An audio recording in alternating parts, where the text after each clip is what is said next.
આવી રીતે આ આપણે જે બનાવ્યું હતું આજે મીસુબેનને નાખી દીધું. જય શ્રી કૃષ્ણ, જય માતાજી. કેમ છો બધા? મજામાં? તો સ્વાગત છે તમારા બધાનું આજના એક નવા વિડીયોમાં. અને અત્યારે છો ઘડિયાળમાં 11:30 થઈ ગયા છે અને બધું કામ કરીને જો અત્યારે સવારે 6-11 વાગે તો બધું કામ થઈ જ ગયું હોય. ને કપડાં જો મશીનમાં નાખ્યા હતા ને તો કપડાં કાઢી લીધા અને સૂકવી દીધા છે. પણ હવે જો થોડીક વાર થાય ને તડકો નીકળે છે ને થોડીક વાર થાય ને એકદમ વાદળછાયું વાતાવરણ થઈ જાય છે. એટલે અને વરસાદની જો કે નવરાત્રિમાં આગાહી હતી ને આજે તો જો બીજું નોરતું થઈ ગયું છે. કાલે પહેલું નોરતું તો પૂરું પણ થઈ ગયું, એમ કે નવરાત્રિનો બીજો દિવસ થઈ ગયો છે આજે તો. અને નવરાત્રિમાં વરસાદની ફૂલ આગાહી હતી જેમ, એટલે રોજ એવું વાતાવરણ રહે છે ને ક્યારેક ક્યારેક તો આવે છે છાંટા એમ. પણ હવે જોઈએ શું કરે આગળ વરસાદ, કે છોકરીઓને ગરબી લેવા દે કે ન દે. એટલે નવરાત્રિમાં જો વરસાદ રહી જાય તો ખેલૈયાને મજા આવે, એમ કે રાસ લેવાની, એમ જેને રાસે રમવું હોય એને. ચાલો જો અત્યારે ઘડિયાળમાં 11:30 તો થઈ ગયા છે અને બીજું બધું તો કામ થઈ ગયું છે. અને જમવાને થોડીક વાર છે તો થોડીક વાર મારે કંઈ કટિંગ ને એવું કરવાનું હોય, મારે મશીનનું કટિંગ ને એવું કરી લઉં. તો જો કે મારે તો રોજનું એ કામ હોય જ, અને પછી બપોર પછી બીજું કંઈ કામ કરશું. તો જો અત્યારે બધું કામ કરીને ફ્રી થઈ ગઈ તો મારે મીસુબેન માટે અત્યારે નવરાત્રિ માટે બનાવવું છે, કે બધા અત્યારે વાળમાં નાખે જ છે એમ. તો આવું તૈયાર પણ મળી જાય, પણ મારે જો બનાવવું હતું ને એટલે મેં દોરી લઈ લીધી છે. અને આ રીંગ તો આપણે બધી ઘરે હોય જ, કે કાળા કલરની આ રીંગ. તો એવી રીતે જો આ રીંગ છે ને એમાં આપણે આમ દોરી છે એમાં પરવી દેવાની એમ. અને પછી એમાં આપણે છે ને બજારમાં મળે ને એમાં સાદું મળે છે, પણ આપણે જો અહીંયા કોડી લઈ લીધી છે અને આ કાચ લઈ લીધા છે. કાચ તો જ આપણે ઘણી બધી પ્રકારના અલગ અલગ ડિઝાઇનના ઓનલાઈન મગાવી લીધા હતા. તો એમાંથી જો આ સરસ છે ને એટલે આ વધારે ગઈમાં, એટલે હું એમાં આપણે ચોંટાડી દઈશું અને કોડી ટાંકી દઈશું એટલે સરસ મજાનું બની જાય. હમણાં આખું બની જાય પછી તમને બતાવું કે કેવું બન્યું છે.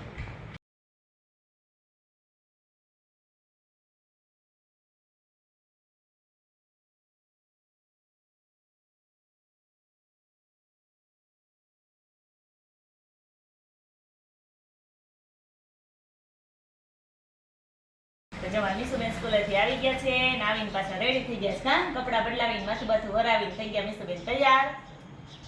જય શ્રી કૃષ્ણ, જય માતાજી. કેમ છો બધા? મજામાં? તો સ્વાગત છે તમારા નવા વિડીયોમાં. હું સ્કૂલેથી આવી ગઈ છું, કપડાં બદલાવી લીધા. આજે જમવા જવાનું છે, આજે બીજું નોરતું છે. જમવા જવાનું. જમવા તો એને 9 નોરતા બધે જવાનું જ હોય. કા કેમ કે મેં કીધું તેમ કે આજુબાજુ વાળા બધે નવરાત્રિના 9 દિવસ છે ને સાંજે નવરાત્રિમાં જે આ છોકરીઓ રહ્યું હોય બધી બાળકીઓને જમવાનું હોય. કા એટલે મીસુબેન જો અત્યારે જાહે હમણાં થોડીક વાર પછી 6 વાગે જવાનું. 6 માં હજી થોડીક વાર છે એટલે હમણાં છોકરીઓ નીકળે ને બોલાવે એટલે મીસુબેન જમી આવશે. કા અને જો હવે મેં બપોરે જ કીધું હતું કે મેં મીસુબેન માટે આ બનાવ્યું છે હે.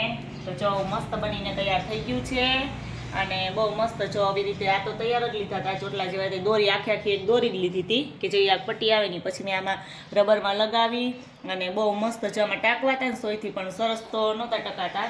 એટલે જો એકમાં આવી રીતે આમ કોડી ચોટાડી છે અને એકમાં આવી રીતે આમ કાચ ચોટાડ્યા છે. અને આપણે આજે સાંજે મીસુબેનને નાખી દઈશું. કા અત્યારે આની બહુ ફેશન છે એટલે મને સાદું સરસ નથી લાગતું ને એટલે મેં છે ને આવી રીતે બનાવી નાખ્યું છે. ને આપણે સાંજે મીસુબેનને આજ નાખી દેવું. કા ને આજે તો મીસુબેનને કેવા કલરની સાડી પહેરવાની છે? ગ્રીન. હા, લીલા કલરની સાડી પહેરવાની છે. એટલે અમારે તો રોજ સાડીને બદલે ચોલી જ પહેરવાની હોય. એટલે જમીન આવતી રહીએ ને તો હું એમાં રસોઈનું ફટાફટ મીસુબેન હાટું થઈને અમારે વધારે વહેલું જમવું પડે. કા નકર તો જમીન આવે ને તરત એમ કે મમ્મી મારો ટાઈમ થઈ ગયો છે, મને તૈયાર કરી દે, મને તૈયાર કરી દે, એવું તો ચાલુ જ હોય. હા, મોડું બહુ થતું હોય. તો સારું વાળો જમી આવે ને મારે ફટાફટ મારી રસોઈ બનાવી. ઘડિયાળમાં જો 7:30 થઈ ગયા છે અને 7:30 વાગ્યામાં છે ને મારા મીસુબેનને તૈયાર થવાનું બહુ મોડું થતું હોય. એટલે જો આજે તેને ગ્રીન પહેરવાની છે. કાંઈ ને કીધું તું એટલે જો આ ગ્રીન ચોલી છે ને પહેરે છે ને હજી તો એમ ચુંદડી બધું તો પહેરાવાની બાકી છે. કા પણ જો અત્યારે તૈયાર કરવા વળગી ગઈ છે. વાળ વરાવાઈ ગયા છે. આજે હું કાલ ચોટલો વાળ્યો હતો ને તાજી કે મારે છૂટા રાખવા છે એટલે આવી રીતે ચાલથી હેરસ્ટાઈલ વાળી દીધી અને કટલેરી ચાઈ આટલો ઢગલો કરી દીધો છે. એટલી અને કટલેરી છે ને આટલા સેટમાંથી હું કયો પહેરું? એને રોજ એક જ પ્રશ્ન હોય, એટલું વસ્તુ છે ને અહીંયા હજી કંઈક જો કટલેરીનું આખું બોક્સ ભર્યું છે અવડું મોટું. એમાં બધી એની નવરાત્રિની કટલેરી હોય કે નવરાત્રિ પૂરી થઈને એને બધું એમાં પેક કરીને મૂકી દેવી. કેમ મીસુબેન? તો એ મીસુબેન એમ થાય કયું હું પહેરવું એમ હું કરું. અને આજે જો આપણે બનાવ્યું હતું ને એ જ એના માથામાં એ લગાવવાનું છે. કા તો એ સરસ આખી તૈયાર થઈ જાય ને પછી કઈક રેડી થઈ છે એ બતાવે. કા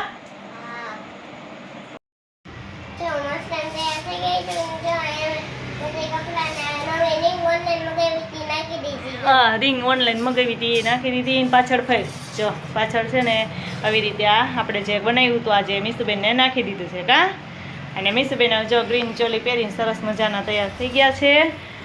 કા હા અને હવે રસ લેવા જાય છે અત્યારે 8:30 તો થઈ ગયા છે એને આમ તો 9 વાગે ગરબી ચાલુ થાય પણ મિસબેનને બહુ વહેલું જવું પડે એના વગર કંઈ થાય નહીં ને ક્યાં હા ચાલુ ન થાય ને તારા વગર કેટલા થયા હે કેટલા થયા 8:30 થયા 8:30 જ જવાનું છે ને હે તો મિસુબેન જો મસ્ત મજાના તૈયાર થઈ ગયા છે કા મિસુબેન